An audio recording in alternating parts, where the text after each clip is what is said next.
आप सभी को नमस्कार। अभी एनआरआई शादी में यानी नॉन रेसिडेंस इंडिया यानी अप्रवासीय भारतीय के शादी में बहुत तेजी से धोखाधड़ी बढ़ रहे हैं।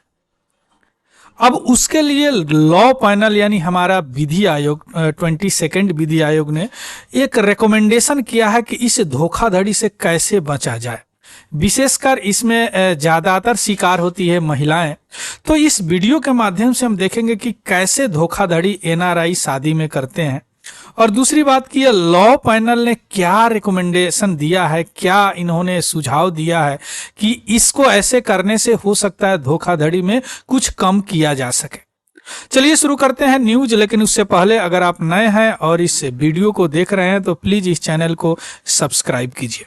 देखिए, सबसे पहले धोखाधड़ी क्या होता है। बहुत ट्रेंड इसका बड़ा तेजी से बढ़ रहा है अभी जो धोखाधड़ी हो रहा है एनआरआई में। एक्चुअली होता क्या है, एक अच्छे कल की उम्मीद में, एक अच्छे जीवन की उम्मीद में यहाँ के जो स्पाउस हैं, विशेषकर मेल, वो शादी करने के बाद वह विदेश चल जाते हैं। लेकिन विदेश में जाने के बाद क्या होता है कि वहां पे उस देश का कुछ विशेष रूप से लाभ उठाने के लिए वहीं के सिटीजन से ये शादी कर लेते हैं।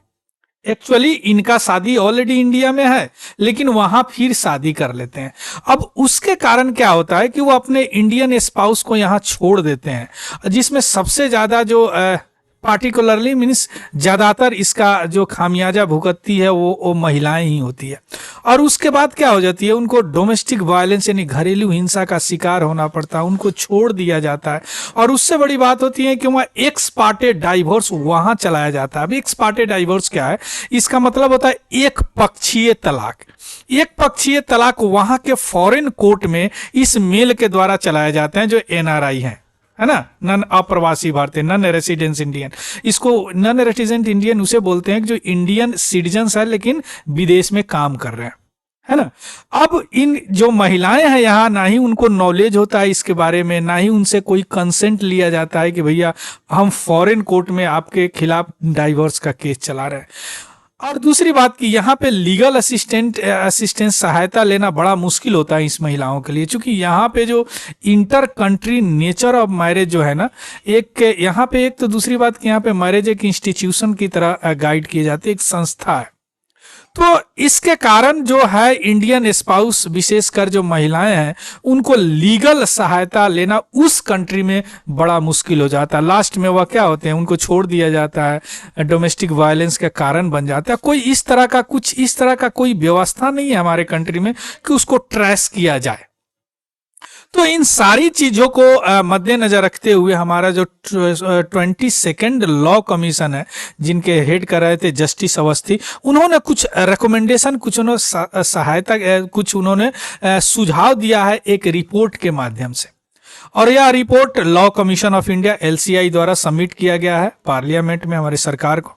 और उन्होंने बोला कि भैया कोई ऐसा आपके पास कानून ही नहीं है जो कि एनआरआई के मैरिज को गाइड कर सके, उसको गवर्न कर सके। कोई ऐसा कानून नहीं है, कोई ऐसा सेंट्रल लेजिस्लेशन, कोई ऐसा सेंट्रल कानून नहीं है जो कि रजिस्ट्रेशन एटलीस्ट करा सके उस मैरिज को।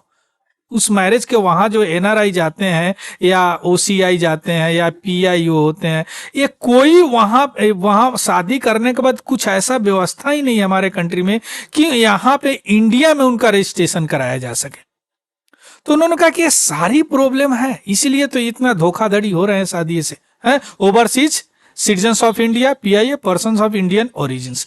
ये देखिए, ये होता है जो इंडियन सिटीजन्स है, विदेश में रहते हैं। ये होता है विदेशी सिटीजन्स है, लेकिन उनका इंडियन ओरिजिन जो है ना, वो रिकॉग्नाइज किया जाता है इंडियन गवर्नमेंट के द्वारा, जिसके कारण कुछ फायदा इनको दिए जाते हैं। क्लियर। तो इन्होंने यह चिंता जाहिर किया है कि भैया कुछ नहीं है हमारे पास, तो धोखाधड़ी तो होंगे ही। तो उसके कारण उन्होंने कुछ रिकमेंडेशन दिए हैं कि एनआरआई यानी non residence of Indian bill 2019 already हमारे पास है, उसको कुछ वाइडन आप कीजिए, उसको कुछ बढ़ाइए, उसमें डाइवोर्स डालिए, उसमें मेंटेनेंस डालिए, उसमें चाइल्ड सपोर्ट। कई तो महिलाएं के यहाँ बच्चे होते हैं, उनको छोड़ के चले जाते हैं मेल, है ना। दूसरी बात कि सारे आप OCI, overseas citizens of India, PIO, अभी बताया ना, ये फॉरेन ओरिजिन होते हैं लेकिन इनको रिकॉग्नाइज किया जाता है इंडियन ओरिजिन को। इसके अलावा एनआरआई। अब इन्होंने इसमें बोला है, जो लॉ कमीशन जस्टिस अवस्थी हैं, उन्होंने बोला कि भैया अब रजिस्ट्रेशन कराओ। यानी वहां पे मान लीजिए कोई ए नाम का एनआरआई है जो विदेश में किसी कंट्री एक्स में काम कर रहे हैं, यहाँ पे इनको ऑलरेडी वाई नाम की हस्बैंड है और वहां पे उन्होंने शादी कर लिया। अब इस शादी को उन्होंने बोला कि अब इंडिया में रजिस्ट्रेशन कराना होगा, यानी यहां रजिस्ट्रेशन कराना होगा। अब उस रजिस्ट्रेशन में क्या होगा, सोशल सिक्योरिटी नंबर होगा, पासपोर्ट एक्ट 1967 को अमेंड करने की बात की गई है और पासपोर्ट में उनका मैरिटल स्टेटस यानी शादी के स्टेटस भी अपडेट करना अनिवार्य हो जाएगा। इसके अलावा आईडी कार्ड, इसके अलावा प्रॉपर आइडेंटिफिकेशन होगा जिससे उनको ट्रैक करने में मदद मिलेगा। मान लीजिए महिलाएं यहां पे जाके कानून का सहारा लेना चाहती है, जब उनको छोड़ दिया जाता तो ट्रैक करने का कोई मीडियम ही नहीं होता है सच। क्लियर।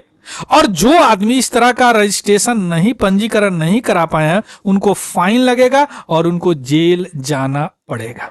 और जो भी लॉ का रिकमेंडेशन किया है या ओवर राइडिंग, यानी जितने लॉ है ना सबको यह ओवर राइड कर देगा, यानी सब लॉ के ऊपर इसको जरूर माना जाएगा, तभी यह जो धोखाधड़ी है शादी में उसको कम किया जा सकता है। क्लियर।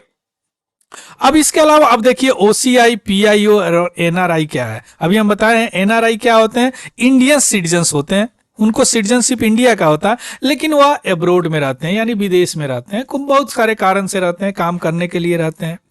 और ओसीआई और PIO overseas citizens of India and the PIO यानी PIO persons of Indian origin, ये दोनों फॉरेन सिटीजन्स होते हैं। इनके पास सिटीजनशिप फॉरेन का होता है लेकिन इसके इंडियन ओरिजिन को रिकॉग्नाइज किया जाता है गवर्नमेंट के द्वारा, जिसके कारण इनको कुछ फायदे दिए जाते हैं। लेकिन 2015 में क्या होगा, ये दोनों कार्ड को मर्ज कर दिया गया, यानी अब से कोई नया पीआईओ कार्ड गवर्नमेंट इशू नहीं करेगा, ऐसा डिसाइड किया गया। क्लियर। तो ये हमारे लॉ कमीशन का रिपोर्ट है 20 से, जो जस्टिस अवस्थी इनको हेड कर रहे थे। उन्होंने बोला कि ये सारे चीज करोगे भैया तभी यह जो एनआरआई के शादी है, ये बहुत बड़ा समस्या है। अभी नॉर्मली क्या होते हैं, जो यंग होते हैं शादी करने के बाद बेटर फ्यूचर के लिए वो विदेश चले जाते हैं और वहीं पे वह कोई बिजनेस शुरू करना चाहे, कोई शुरू करना। एक मैं केरला का नर्स का भी बनाया था, वहां पे भी आप देखेंगे वहाँ क्या बोलते हैं,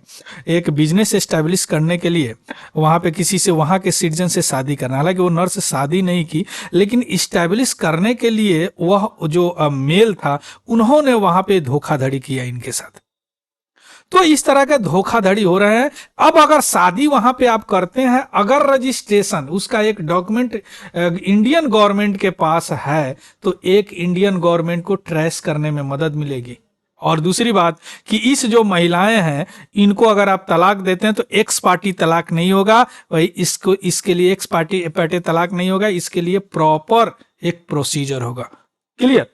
so this is all about the news. इसका पीडीएफ हमारा एक चैनल है तिवारी जनरल स्टडी